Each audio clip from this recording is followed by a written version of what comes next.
Welcome to this second video in the series of burning fat. And in the first, we looked at how insulin was the bad guy and how particularly carbs were the food group that caused a spike in insulin and caused fat storage. And then we looked at by a shifting in the diet, we could pull down the amount of insulin that was being released and hence stop storing extra fat in its tracks. Then we looked at how to speed through that fat burning, and this is the second in that series where we're going to be looking at what I shall term intermittent fasting.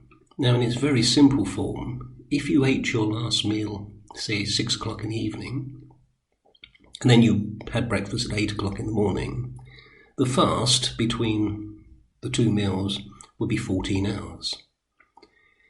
During that 14 hours, the body has no new fuel coming in other than what it's digesting from the last meal, so it begins to break down some of the stored fat if it needs that energy. Now, let's imagine we extend breakfast and we don't ever eat breakfast until 10 o'clock.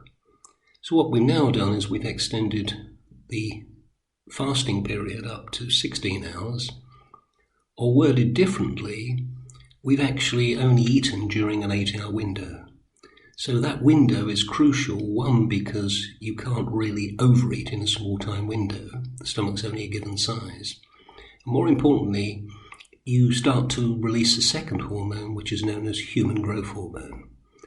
Human growth hormone's job is to burn fat and increase laying down of solid muscle mass. Now, another trick you can use is getting ample sleep. When you get good quality sleep, you also release human growth hormone. Now, when I started this, I thought I'd jump straight in the deep end, and I narrowed my eating window down to just 4 hours a day.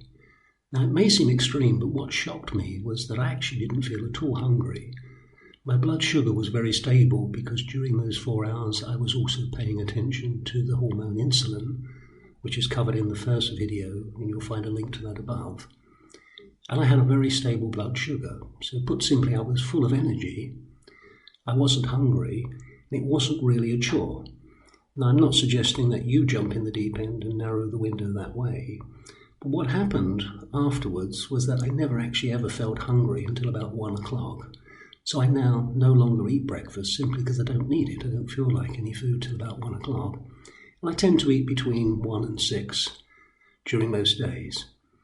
Now, I'm not living like a monk. I'm not suggesting that you're that rigid. And so what will happen is if I overindulge for a week or two, I just simply narrow that window back to my 4-hour window and the fat pulls away again.